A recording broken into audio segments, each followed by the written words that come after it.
Hello everyone, मैं हूं ML Goyal और स्वागत करता हूं आपका अकाउंटेंसी के इस मात्र चैनल पर, जहां की अकाउंटेंसी आपको बहुत ही सरल विधि समझाई जा रही है। और इस समय 12th क्लास का एक बहुत ही महत्वपूर्ण टॉपिक है पार्टनरशिप। और पार्टनरशिप का जो थर्ड चैप्टर है रिटायरमेंट ऑफ ए पार्टनर, उसे हम समझा रहे हैं। और उसके संबंध में पार्ट 1 से लेकर के पार्ट 5 तक अब तक मैंने प्रस्तुत कर दिए हैं। यदि आप नए दर्शक हैं तो सभी एपिसोड अच्छे से अवश्य देखें।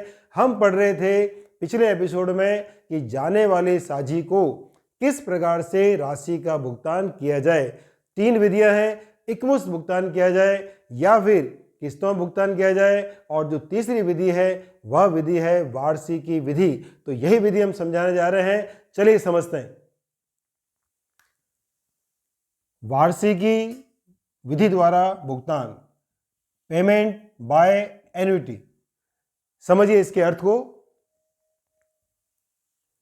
इस विधि में अवकाश ग्रहण करने वाले साझेदार को जीवन पर्यंत या मृतक साझेदार के उत्तराधिकारी को जीवन पर्यंत एक निश्चित राशि का भुगतान वर्ष में एक बार किया जाता है।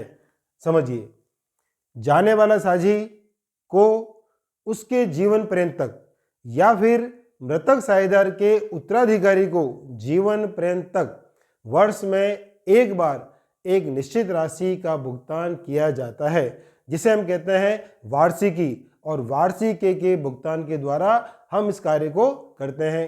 तो समझते हैं इसके बिंदुओं को भी और एंट्रीज को भी। तो सबसे पहली बात यह है कि जो जाने वाला साझी है उसके पूंजी खाते का शेष हम ट्रांसफर करेंगे एक नए खाते में, जिसे कहते हैं retiring partners annuity suspense account. देखिए, जाने वाले साझी की पूंजी खाते का शेष वार्षिकी उचंती खाते में हस्तांतरण। तो एंट्री देखिए, retiring partners capital account debit to retiring partners annuity suspense account. Entry बनाना बहुत सिंपल है। कैपिटल अकाउंट का शेष होता है सीआर, ट्रांसफर के लिए कीजिए डीआर और सामने वाले खाते को कर दीजिए सीआर। तो पहला कार्य हम ये करेंगे कि उसके पूंजी खाते का बैलेंस एन्युटी अकाउंट में ट्रांसफर कर दीजिए। सेकंड बात, वर्ष के अंत में इंटरेस्ट लगाने पर, अब देखिए, जो भी वार्षिकी खाते का बैलेंस है उस बैलेंस पर वर्ष भर का ब्याज लगाना है। ब्याज की जो परसेंटेज है वो प्रश्न में आपको दिया होगा। इंटरेस्ट फर्म के लिए हानि है, कर देंगे डेबिट, और क्रेडिट करेंगे एन्युटी अकाउंट को। Interest account debit to retiring partners annuity suspense account, ये हम लगाएंगे ब्याज। नेक्स्ट देखिए, वार्षिकी का भुगतान करने पर तो एन्युटी अकाउंट से ही भुगतान करना है, तो इसको कर देंगे डेबिट और टू बैंक। ध्यान रखें, यहाँ पर वार्षिकी की राशि आएगी, इंटरेस्ट नहीं जोड़ना है। क्लियर? अब समझिए, ये जो कार्य है ब्याज लगाने का और किस्त चुकाने का तब तक चलता रहेगा जब तक वह व्यक्ति जिंदा है। कभी कभी ऐसा होता है इस खाते का जो बैलेंस है वो समाप्त हो जाता है, तो ऐसी स्थिति में जो भी हम किस्त चुका रहे हैं उसे P&L अकाउंट से वहन करेंगे। तो एंट्री क्या बनती है, देखिए, यदि वार्षिक खाते का शेष डीआर हो गया है तो उसे P&L अकाउंट में ट्रांसफर कर दीजिए। तो उसका बैलेंस तो है डेबिट, किसका? एन्युटी का, कर दीजिए क्रेडिट। देखिए, to retiring partners annuity suspense account, और डेबिट कीजिए प्रॉफिट एंड लॉस अकाउंट को। तो इस प्रकार से जो बैलेंस बचता है उसको P&L में ट्रांसफर कर दीजिए। यह परिस्थिति प्रश्न पर निर्भर करती है। अब मान लीजिए कि उस साझी की मृत्यु हो गई, तो मृत्यु की स्थिति में जो इसका बैलेंस है वह शेष साझी नए लाभ अनुपात में बांट लेंगे। तो एन्युटी अकाउंट का बैलेंस होता है सीआर, कर देंगे हम डीआर। देखिए, अवकाश ग्रहण करने वाले साझी की मृत्यु होने पर एन्युटी सस्पेंस अकाउंट का शेष रिमेनिंग पार्टनर में हस्तांतरण करना है। तो retiring partners annuity suspense account debit to remaining partners capital account, और किस अनुपात में? न्यू प्रॉफिट शेयरिंग रेशो में। तो ये दोनों जो एंट्रीज है यह परिस्थिति पर निर्भर करती है। तो ध्यान रखें, जब प्रश्न को हल करें तो एक एक बात का आपको ध्यान होना चाहिए ताकि प्रश्न को आसानी से हल कर सकें। चलिए एक प्रश्न लेते हैं और समझते हैं इस विधि को। समझते हैं उदाहरण को।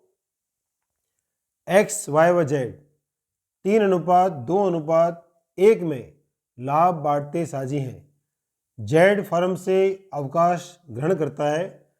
उस तिथि 1 अप्रैल 2019 को उसकी पूंजी खाते का समायोजित शेष 50,000 रुपये था। देखिए 1 अप्रैल 2019 को जेड ने फर्म से अवकाश ग्रहण किया और सभी समायोजन के पश्चात उसका अमाउंट बनता है 50,000।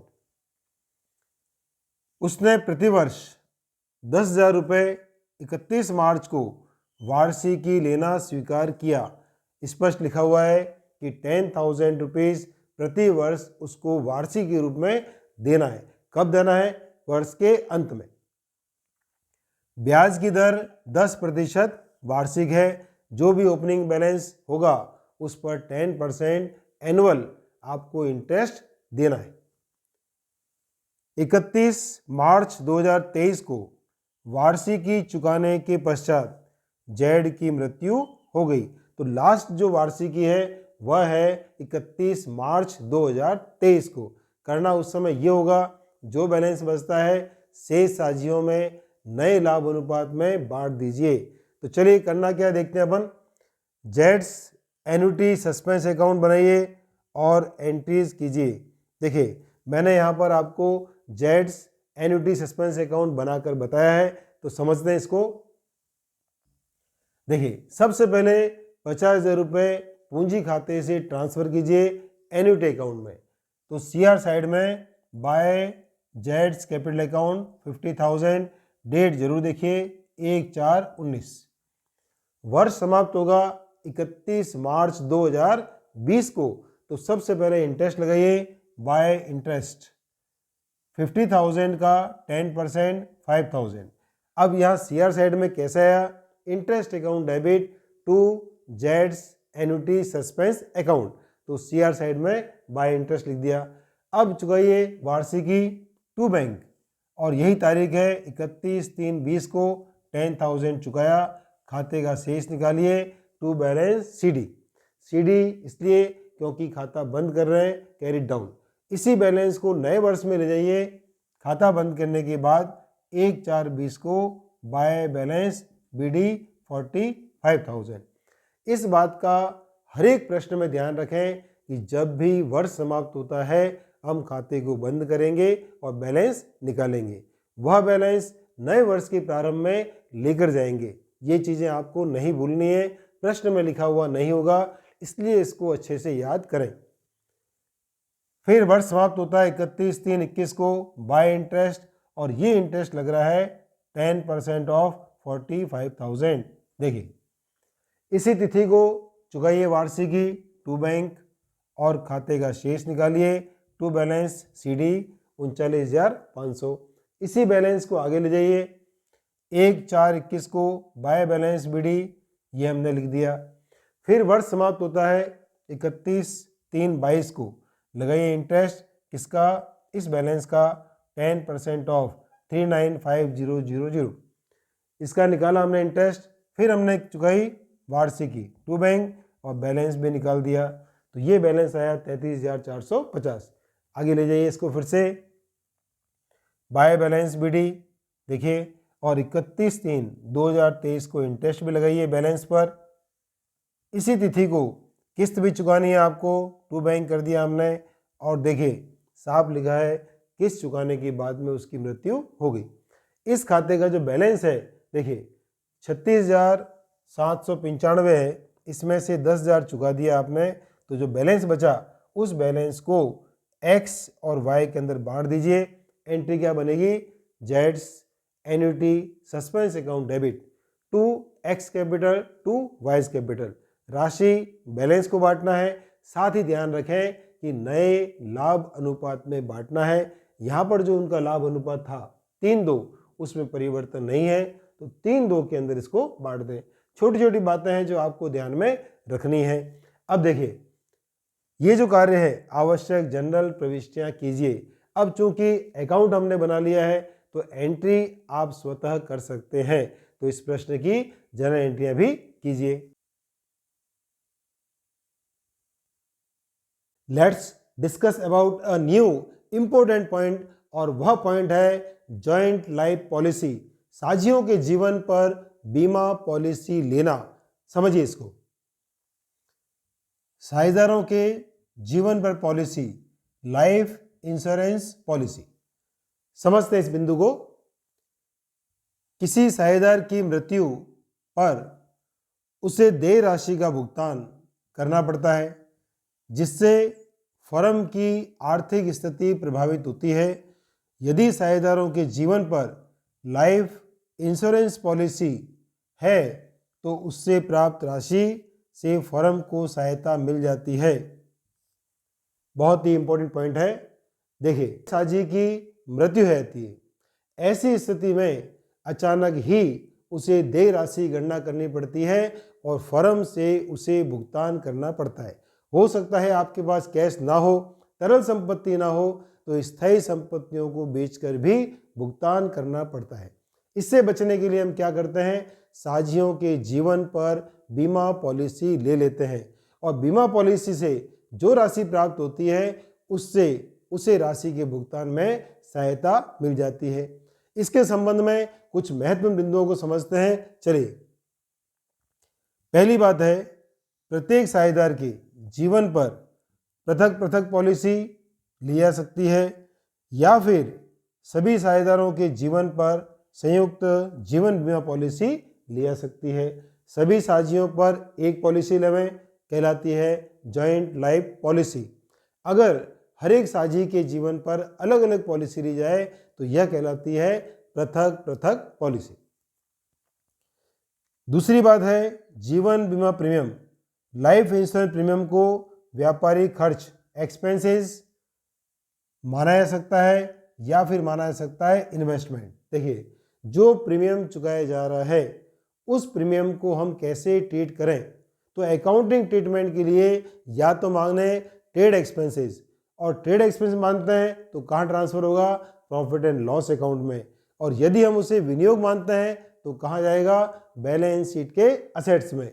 यही हमारा तीसरा बिंदु है। देखिए, जब प्रीमियम को व्यापारिक खर्च माना जाता है तो इसे पेन में दर्शाते हैं, और जब प्रीमियम को विनियोग माना जाता है तो इसे लिखते हैं बैलेंस शीट के असेट्स में।